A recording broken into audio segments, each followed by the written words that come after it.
The guy's been to all the clubs, he's had all the girls, but he sees there's something missing, there's a void. She's been hustled and she's made a little money and she's sick of being used and abused and all this stuff, and people are ready to get serious. Yeah.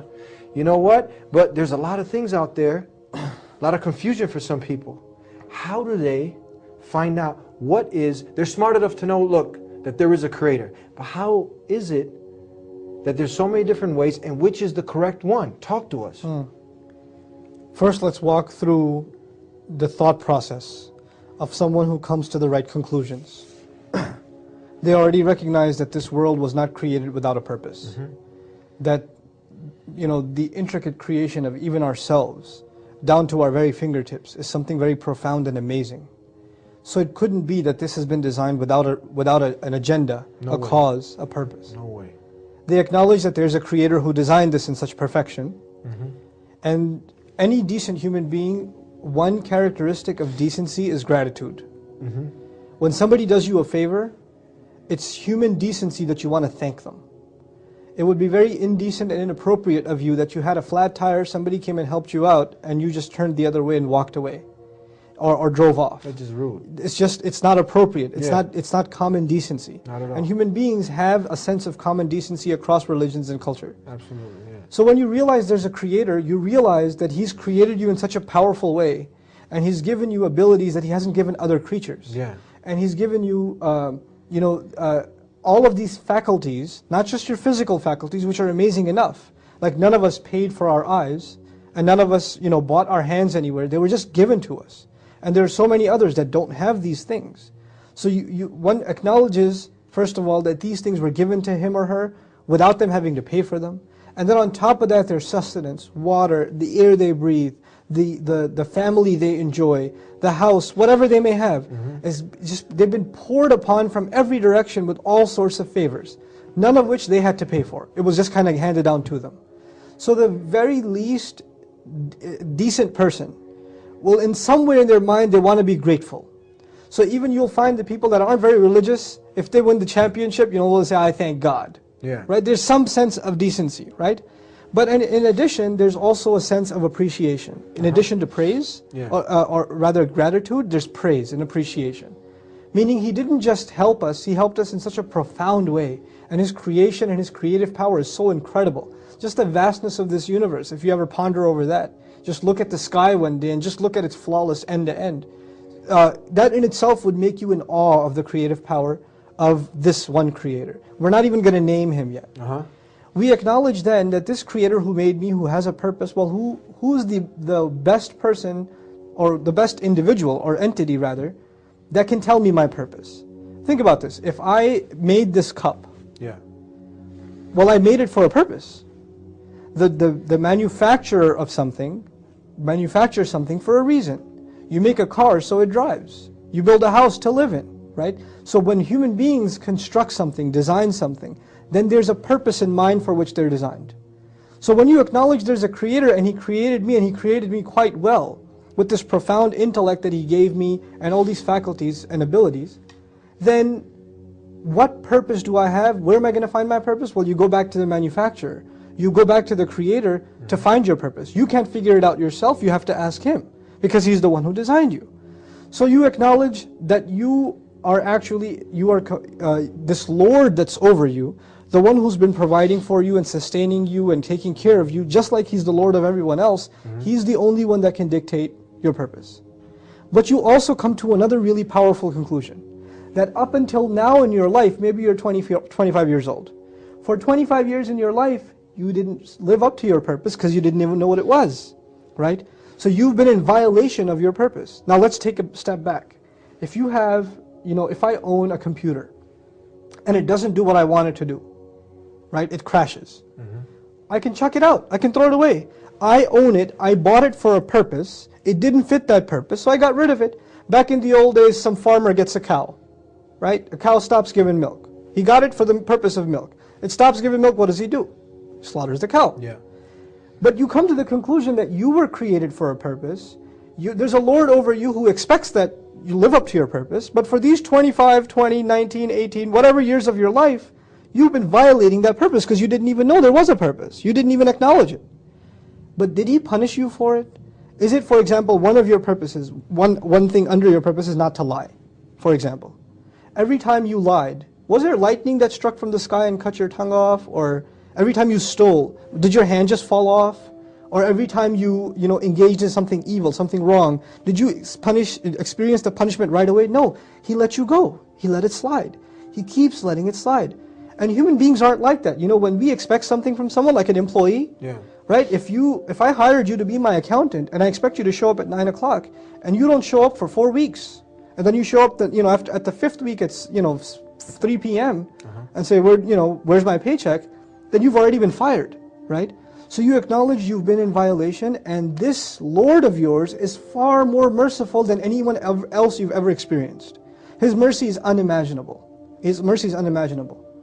But then you also realize, as unimaginable as His mercy is, if I've come to this conclusion that I don't know my purpose, or I haven't sought out my purpose, and I've been getting away with it all this time, is it okay if I should just forget about this purpose and continue to not think about this anymore and move on? Or if I've come this far in my thought, then I should realize that He knows that I've come to this conclusion. He knows that I realized I should be looking for my purpose. So if I stop my search here and say, I'm thinking too deep, better go back to the life of partying, then there will be consequences. I will have to pay for everything that I did. So once you reach this thought process up to here, now what's the next step? You turn to this Creator, this mysterious Creator that you don't yet know, and you declare one thing to Him. I acknowledge that You're my Creator. I acknowledge that I'm supposed to be in service to You. Whatever I do in this life is supposed to live up to Your purpose that You set for me, but I cannot fulfill that purpose on my own because I don't know where to start. You need guidance. I don't have anything. So even if I want to serve You, how am I going to do so unless You help me? Unless You help me. So far you're with me in the thought process. Gotcha. First there was appreciation. Then there was His amazing mercy that He let you slide so far. Then there was the idea that there's going to be consequence, so you better get your act together. Then there's the idea that you ask Him, I'm going to worship You, I want to turn to You, I want to give myself up to You, We need direction but I now. need Your help. We need direction. We need direction. So now when you ask Him for direction, you ask Him for guidance. You ask Him for the way, the clear, straight way to live your life. But you also come to another conclusion. If in fact He is as merciful, if in fact this is the truth, then you can't be the only one. This must have happened before you. There must have been people before that asked for this guidance, sincerely. And there must be people before that were given this guidance, right? So you ask Him, instead of being left out on your own, you ask Him to show you a path that other people have already walked. People have already got, and that He favored upon, right? And then there must be other people who asked for that path. Now listen to this carefully. They asked for that path. They got the path. It's like me asking you for directions. You gave me directions, but I didn't follow those directions, right? I didn't follow those directions. That's such a person who asks for the favor, gets the favor, and then disregards the favor, is someone who the Creator must be very angry with. There's a person who didn't even get the favor. But there's a person who got the favor and then disregarded it. Saw the truth and then put it aside. This person is worthy of the Lord's wrath.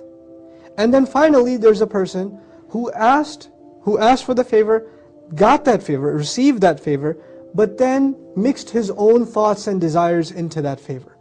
God gave him guidance, He gave him the truth, He gave him clarity, but he didn't like everything that he heard. So he put something of his own in there and became lost. Now this thought process that I've explained to you, actually, the reason I went in this route is because this is the thought process of the Qur'an, the first surah. The first surah of the Qur'an is actually the thought process of someone seeking the truth. We say Alhamdulillahi Rabbil Alameen, the first thing. Praise and gratitude belong to Allah, the Lord of all the peoples of the worlds. All the worlds, okay? So we talked about praise and gratitude. Then we say Ar-Rahman Ar-Rahim, the unimaginably, exceedingly merciful, constantly merciful. So this was the mercy part. But then we say Maliki Yawmiddin, the master of the day of judgment. There's going to be consequence if I try to take advantage of His mercy. Then we talked about you reaching the conclusion you want to worship Him. Iyaka na'budu, we worship only You. But we can't worship Him ourselves, we need help. So Iyaka nasta'inu, we seek Your help. We seek Your help. What help specifically do we seek? Guide us. So what's the next ayah? Ihdina sirat al-mustaqim, guide us to and along the straight path. Then we said, this path must not be us alone. There are people that have gone down this road before. So we asked to find the road of those who have succeeded before us, the path of those who you favored, not those who earned your wrath, not those who went astray, right? So this thought process is what we are asking people to consider. It's universal. I didn't take you to the Quran first. I showed you the logic of that path first, right? Yeah. Once you understand this path, nothing I have said is directly saying except Islam. All we're saying is be sincere to the Creator, be grateful to Him, accept Him as your Lord, ask Him to show you the path sincerely, and ask Him to show you those who walked down this path before and succeeded, and keep you away from those who walked down this path but then got lost, then went astray, or earned God's wrath, earned Allah's wrath, right? Now for people who are seeking this truth, what is the measuring stick? The first measure is your own conscience. That's the first measure. The second measure is, if in fact it is from God, then it has to meet one primary standard. And that primary standard is, there can be no one between me and the worship of that one true God. Nobody in the middle. Nobody in the middle. There can be those who show me that path, but I'm not going to worship these people that are showing me the path. I'm only going to take their teachings to get to the path, because they may be the ones Allah favored. Just like I asked to show me some role models, some guides. Yeah. So these are people that are role models, not ones to be worshipped, but rather to be looked at as role models, as guides. So this sincere attitude, this measuring stick, with this standard, when you try to seek a path, and you try to filter out what is it that's out there, what are the things that people are calling towards, and you find, and then in that quest, when we ask you humbly to consider, just sincerely look at Islam, sincerely look at the Quran. What is it asking you to do? What is it asking you for? What is it demanding from people? You will find it's essentially saying one thing: we created you for a purpose, right? And Allah says, وَمَا خَلَقْتُ الْجَنَّ وَالْإِنسَ إِلَّا لِيَعْبُدُونَ. We didn't create jinn or human beings except that they should worship me.